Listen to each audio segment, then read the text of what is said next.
भाजपनं दोन्ही राजांना न विचारत घेता उमेदवार दिल्यानं दोन्ही राजांचा स्वाभिमान दुखावला.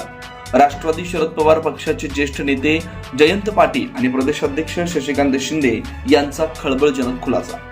भाजपनं सातारा सांगली विधान परिषदेचा उमेदवार देताना दोन्ही राजांना न विचारता हा निर्णय घेतल्यानं त्यांच्या स्वाभिमानाला धक्का बसल्याचा खळबळजनक खुलासा राष्ट्रवादी शरद पवार पक्षाचे ज्येष्ठ नेते जयंत पाटील यांनी पत्रकार परिषदेत बोलताना केला.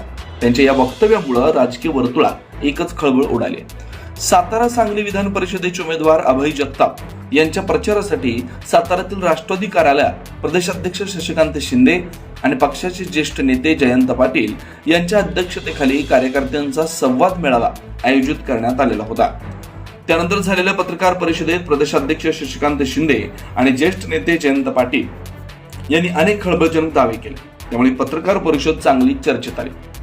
सातारा हा सुसंस्कृत राजकारणाचा जिल्हा असून स्वर्गीय यशवंतराव चव्हाण यांच्या विचारांचा वारसा पुढे न्यायचा असेल तर सातारकरांनी आपला स्वाभिमान आणि बाणेदारपणा जागृत ठेवून मतदान करावं. सांगलीकर नक्कीच आपल्या पाठीशी आहेत, त्यामुळे महाविकास आघाडीच्या उमेदवाराचा निश्चित विजय होईल अशी भूमिका देखील या दोन्ही नेत्यांनी यावेळी बोलताना व्यक्त केली. आणि आता राहिला प्रश्न सातारच्या दोन राजांचा, त्यांना न विचारताच ही उमेदवारी झालेली दिसते असं माझा अंदाज आहे. खरं खोटं मला माहिती. त्यामुळे त्या दोघांचा देखील स्वाभिमान दुखावला असेल असा माझा अंदाज आहे, माझा दावा नाही. पण या सगळ्याच गोष्टीत आता त्यांना फार काही विचारलं गेलं असेल असं नाही.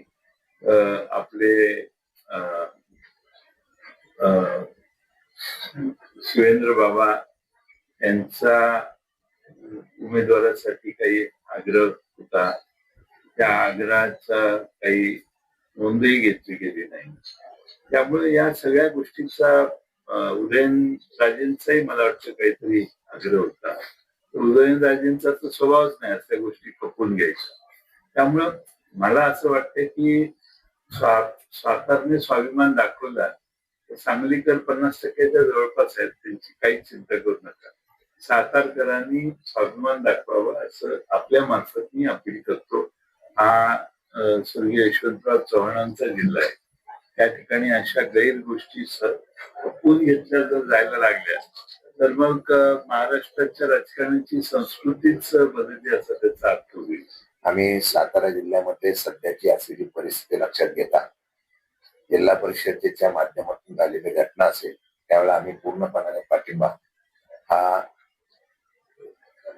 अजितदादा गट आणि शंभूराजे देसाई यांच्यावर असलेल्या शिंदे गटाला आम्ही दिला होता. मला वाटतं की त्या पार्श्वभूमीवर सातारा जिल्ह्यामध्ये जी जिल्हा परिषदेला परिस्थिती निर्माण केली गेली सत्तेचा उपयोग करून ती सातारा जिल्ह्यातल्या असलेल्या सगळ्या लोकांना ही मान्य नाही. फार मोठ्या प्रमाणात लोकांच्यात नाराजगी आहे. मला वाटतं की स्वाभिमानाने यशवंतराव चव्हाणांच्या जिल्ह्यामध्ये सातारा जिल्ह्यामध्ये काही लोकांनी विचार करावा आणि त्या प्रकारचं मतदान करावं असं आव्हान आम्ही येण्या काळामध्ये करणार आहोत.